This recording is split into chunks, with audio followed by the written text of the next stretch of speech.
What's good, everybody? Welcome into another episode of Profit Picks. If you are new, we do always start this show by being transparent. And yesterday, another good day for myself. I had four winners, zero losers.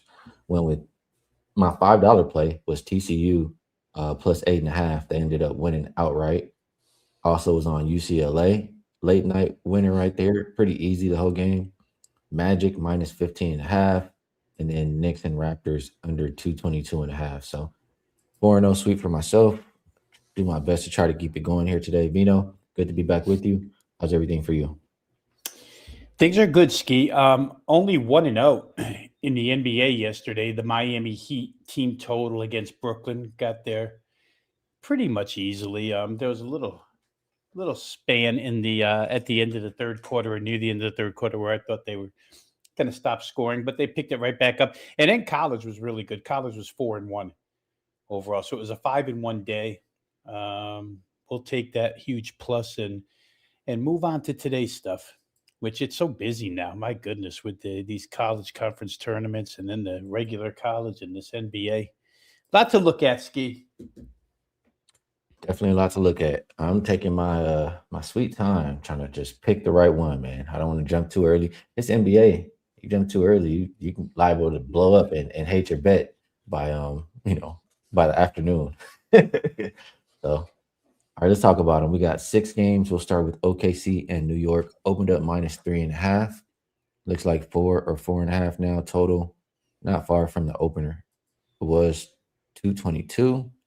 I mean, we'll still call it 222. Injury report. You have McBride and Mitchell Robinson out. For OKC, you have AJ Mitchell, J Dub, and Carlson out. Looks like SGA is back in the lineup. So is Hardenstein. Both of these teams are on the second of a back to back. Both of them did have to travel.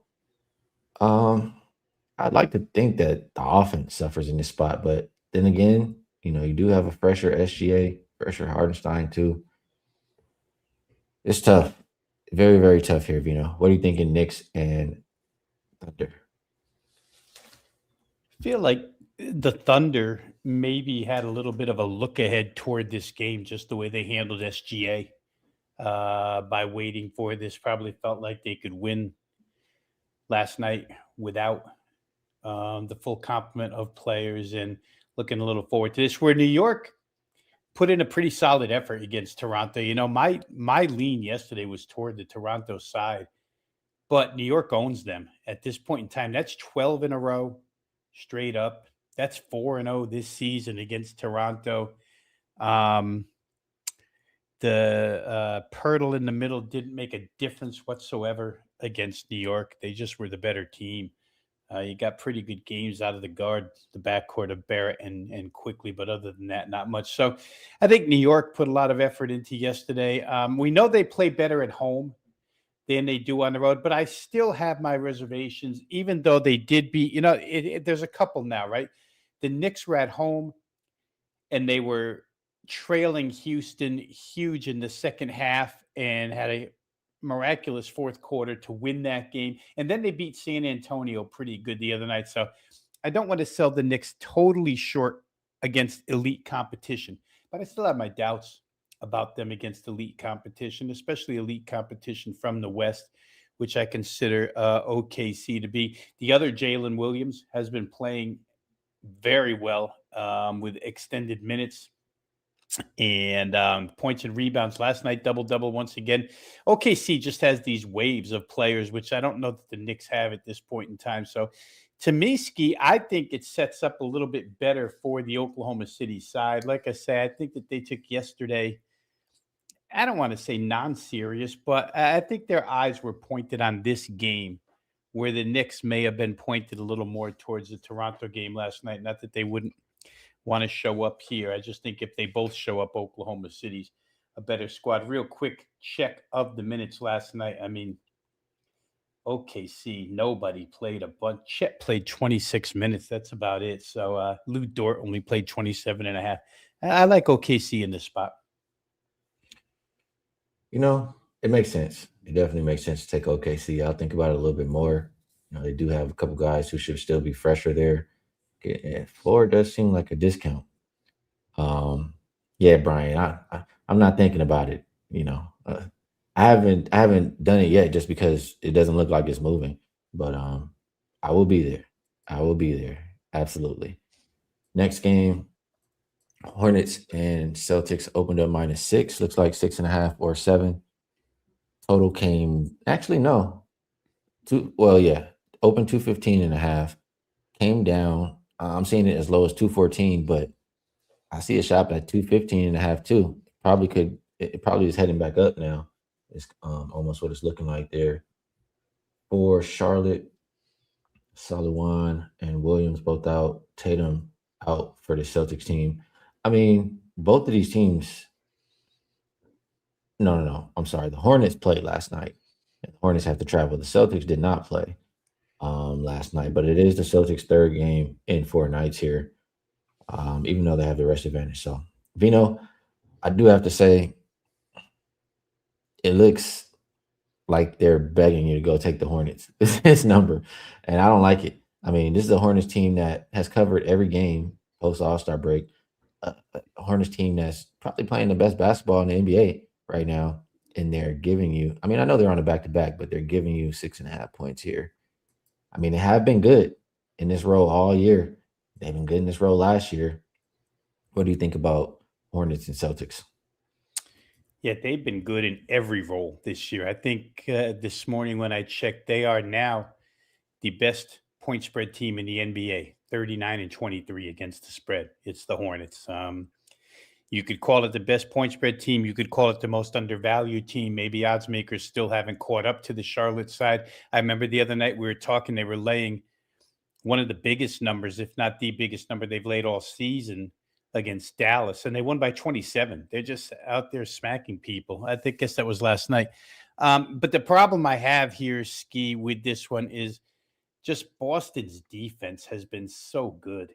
Um, I thought maybe Milwaukee would catch them in a spot the other night in a back to back where they might not care, where Jaylen Brown was going to sit out and maybe the Bucks would score over their team total. They didn't. They got held to 81 points. So I'm just counting them up here. 1, 2, 3, 4, 5, 6, 7, 8 straight games now where nobody's gotten beyond 111.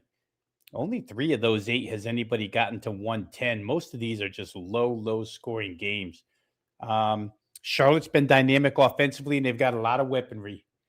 And since Con Knipple, the kid from Duke, got to the team, it just gave them an added spark on offense that they didn't have last year. So I don't want to bet against Charlotte here, but I don't think I want to be on them either against this Boston defense. There's just something about that team that on that end of the floor, they've been able to stop folks from scoring when it counts.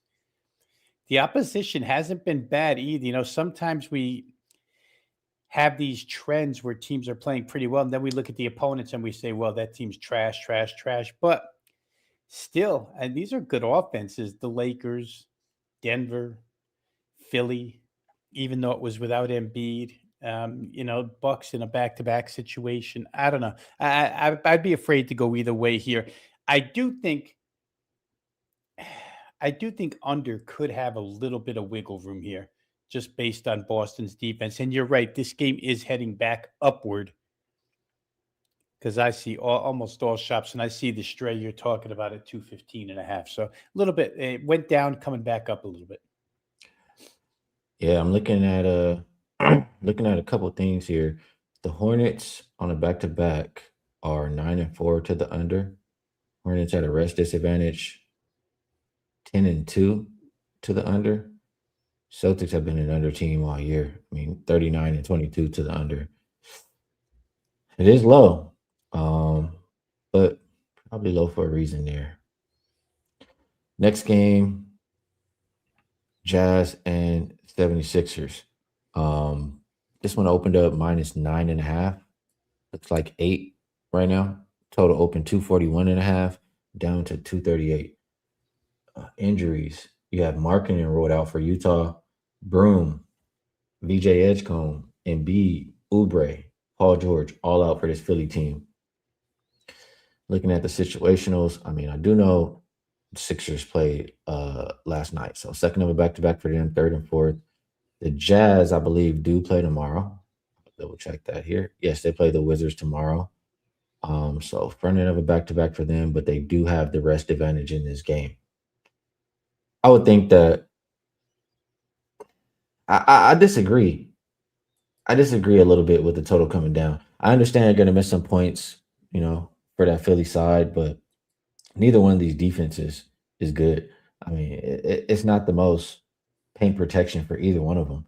Both comfortable playing at pace, especially if it's just Maxi out there. He's going to want to run. We know the Jazz like to run. I disagree with the movement down on the total. I think this is more of an over game. And if I'm playing the side, I know the Sixers have been good on a back to back, but to cover the 8, I would probably lean a little bit more towards Utah at the moment. If I like the Sixers, I'd probably just take Maxi points. What do you think here, Vino?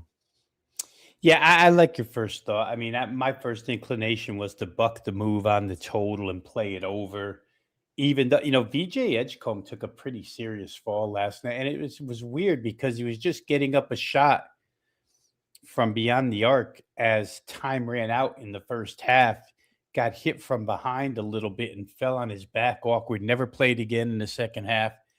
Going to be cautious with him from everything I've heard this morning here in the area. Cautious with him tonight, won't play. So it does fall on Tyrese Maxey. And like you say, when Maxey has to shoulder the brunt of it, and it'll be him and Quentin Grimes. Like Quentin Grimes could take up the slack for Edgecombe not being there. Like Grimes is capable of scoring what Edgecombe scores. Showed it all last year when the team was injured, has showed it in flashes this year. So I don't worry about them scoring too much, but I do think they'll play with more pace. We know Utah's defensive resistance is 0. So it really doesn't matter if Philly comes with any energy here tonight. Guys like Bona and Watford and Barlow, these guys are all energy players anyway. So I could see this game being an up and down track meet and points being scored, some fouls being committed. Markkanen, I think the other side is getting used to playing without Markkanen quite a bit here. Thing with them is we've seen it more often than not, and they did get fined by the NBA a couple of weeks ago. Utah just really doesn't care about winning the game, which keeps me off of the side a little bit. But I would be on total here. 237.5 looks pretty doable in a game where we should get plenty of shot opportunities. Glenn Walker sharing that the Sixers are 15-5 ATS versus lesser competition. That's less than 45% win teams. So they feast on the weak, and I can understand that. You are missing a lot of bodies here today, though, but definitely understand this stat. I look at stuff that way too. Next game, Blazers and Grizzlies. Opened up 6.5 for the Blazers, up as high as 10.5 actually. Total open 237.5, and that has come down. We're seeing it as low as 235. Let me just refresh. We have movements like this. So for the Blazers, Denny is questionable. Murray is questionable. Sharp is out. For Memphis, Aldama and Gibson are both questionable. Coward, Jerome, Pippen are doubtful. Clark and Morant remain out for this Grizzlies team. Grizzlies on a back-to-back, right? So you do have the Blazers with the rest advantage. I haven't really been on the props like I was. Like I go in waves, I guess. Like I get locked in on props, and then I haven't been betting the props lately. But if I'm betting anybody in this game, I probably have to go back to my guy Klingon. I know Robert Williams is not on the injury report. He's out there. He's going to play, but it's not a whole lot of paint protection. Not a whole lot of how do I say? Not a whole lot of opposing force on the glass. Like I think Klingon can have a really good game tonight. So that'd probably be my preferred bet in this game. What do you think, Blazers and Grizzlies? I've made 3 prop bets in the NBA since January 1st. 2 of those were on Donovan Klingon, and he came through in easy fashion both times. And when I look at what happened last night to Memphis against the Timberwolves, they got out rebounded 52-33. I mean, Yep. I feel bad for Omax. He's filling in at center, but he's not a center. Wasn't a center at Marquette. He wasn't a center at Dallas. He's not really a center right now. But it's what he's got to play right now. They're so injury riddled. Memphis is back-to-back nights for Memphis has to be tough. Portland just doesn't have rest. They've got extreme rest, right? I don't think they played since Sunday. They got whacked by the Hawks, is all I remember. The last time they took the floor, they got destroyed. So Yep. probably want to get back up. 101, 135. Yeah, so they probably want to get back out on the floor and atone for that. And like I say, the rest advantage is really in their favor here. If Denny plays, and as we talk, Skee, I see 10.5s flashing up here now for Portland. So Yeah. money's getting to Portland again. It makes sense. The Grizzlies are running. Last night they ran 10 guys out there, all between like 21 and 28 minutes. So they're definitely playing everybody. Minutes wouldn't be, or fatigue wouldn't be an issue as far as minutes are concerned. But you end up with so many combinations on that team. And again, they're so small. It makes it hard to think that they could compete on the glass with Portland here. So Klingon definitely as a prop. And I wonder what Portland's team total is. I'm just going to look really quick here. It seems to me like Portland could almost get to 130 here. Team total shows me 122.5. So 123 for Portland. I feel like that's more than reasonable, especially after that 101 effort against Atlanta. Probably a little bit of added offense with Portland tonight. Yeah, situationally, I mean, definitely this game favors Portland. Yeah, you mentioned the rest, a couple of days off, 2 days rest, believe it is, versus back to back here. Absolute, spot for Portland. It's just that offense just look bad, man. It looks so bad. How are you going to create that separation? I get it though. I mean, this could be the spot where they score. Grizzlies don't have a whole lot of resistance, so I'll continue to think about that one. But absolute Blazer spot, and looking at Klingon for sure. Hawks and Bucks. This one stood out to me probably the most as far as the line. Opened up as a pick 'em and looks like -1, 1.5 for Milwaukee now. I'm sorry. Total open 231, looks like 232. As far as the injury report here for the Bucks, you have KPJ out, Taurean Prince out for Atlanta. I don't see anybody on that injury report. Um, Hawks, they've had a couple of days off, right? So they have the rest advantage.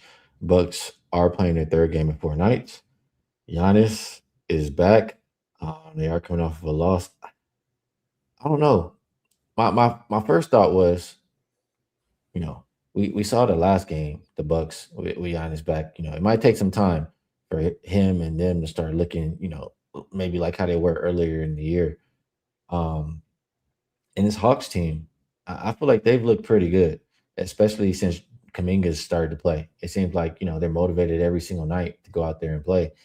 So motivated, rested team, well rested team. I'd be looking more towards the Hawks here. What do you think, Vino? Yeah, I mean, it's hard not to. Ski. This is a nationally televised game too. Second half of a doubleheader because the start time threw me when I first looked at it.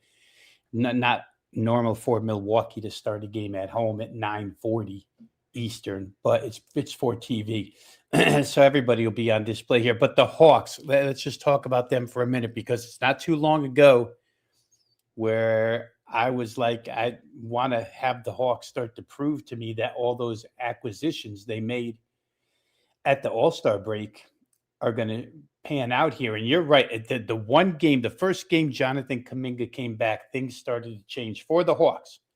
I had these numbers here in my notes. Yeah, they've won by 11, 21, 30, and 34. We just talked about the 135, 101. Their last 4 games have been dominant. And for me, my Milwaukee theory has always been the last 2.5 weeks, 3 weeks, just play them over in some capacity, whether it be fade their defense and play the opponent team total over, whether it be play full game over. But the Hawks are scoring at a crazy rate right now. 115.5 is their team total, or you could include Milwaukee because the Hawks, even though they're winning, still not the best defensive team in the world. I think my preference, though, Skee, would be to just play the Hawks over 115, 115 and a half in this game. Don't know what. On top of having rest, they don't have anything for the next 2 days. So, like, this is their only game. It'll be one game in like a 5 or 6 game span, a 6 day span, excuse me. So, I'd have to look Hawks here, but I think I'd rather isolate and play Hawks team total over. First of all, shout out to Garth Drake with the $5 dono and sharing a prop in this game, like Smiles Turner, 5+ rebounds. Cash. Oh, he's had 24. He's had 5+ rebounds in 25 straight versus the Hawks. Appreciate you sharing that. Vino, the more I think about this, everybody likes the Hawks. It looks so easy to just go take the Hawks. That's why it was my first thought. So easy to go run and take the Hawks. Why are they giving you a +1? They've been looking so good.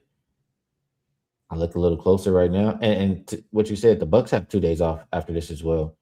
But looking at this, the past 4 games, which I think Kuminga's been playing, right?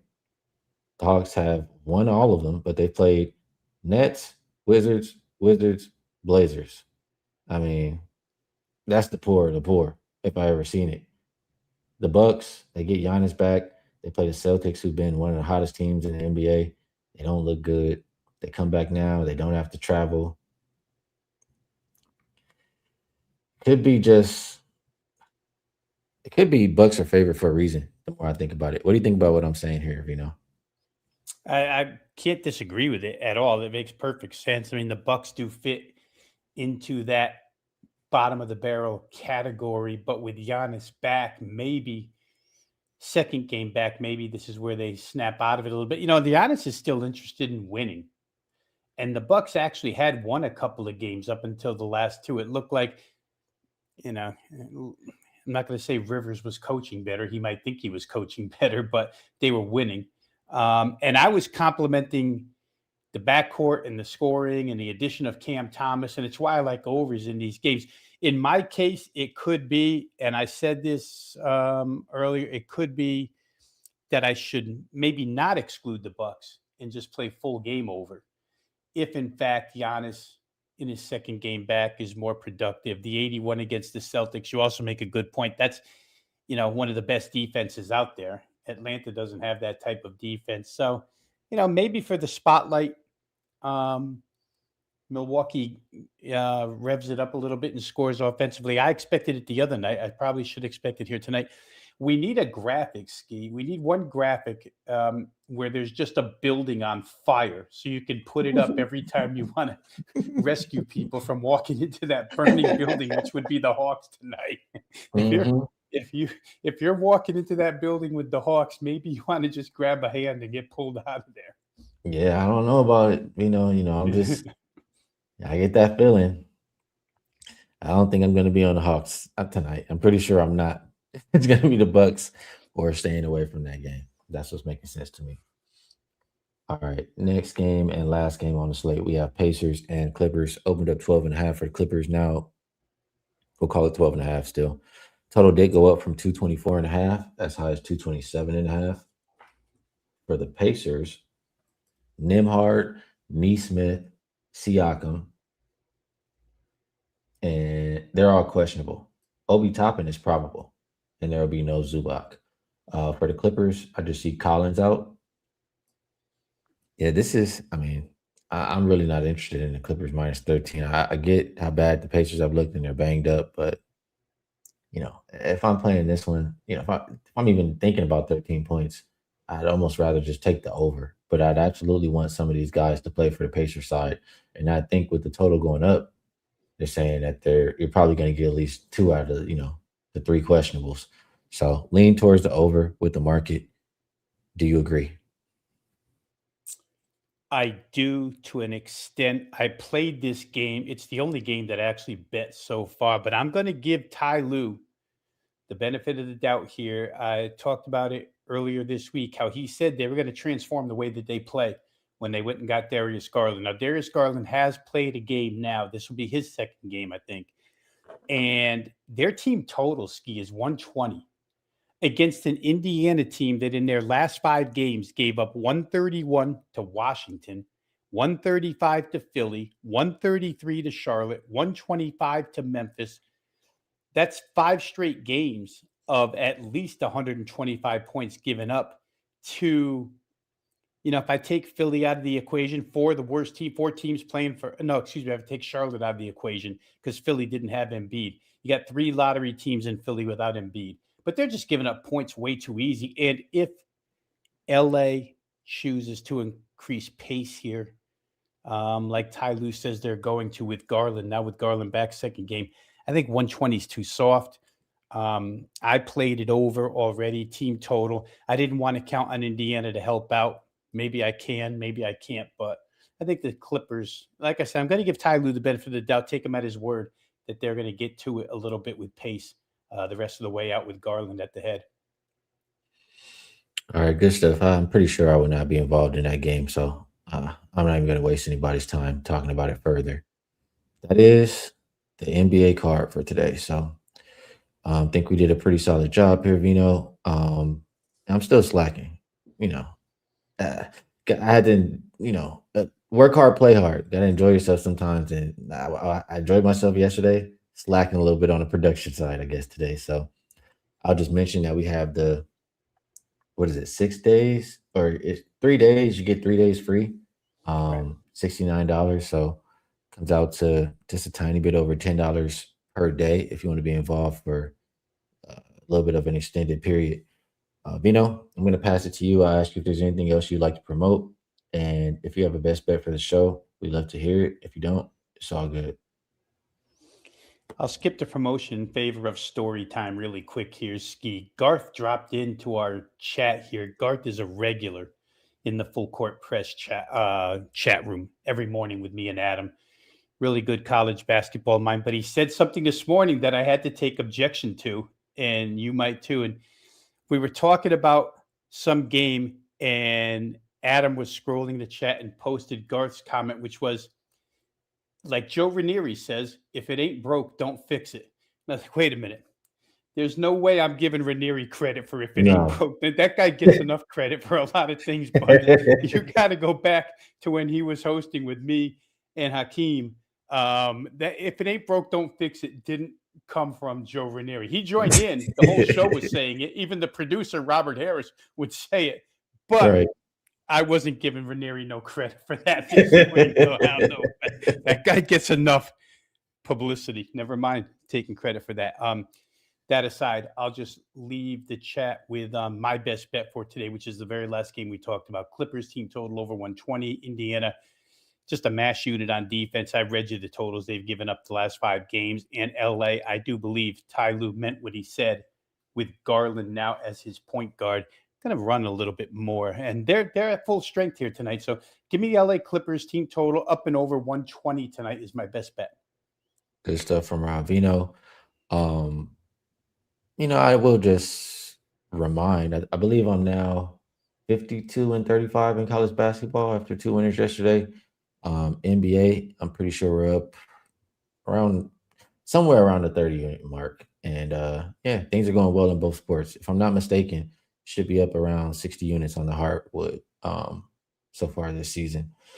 So I have not made a bet yet today. I'm taking my time. And there's one bet I'm absolutely going to make. It's not in the NBA, but I'm absolutely going to make it. I'll leave you with a short list of what I'm looking at today so far.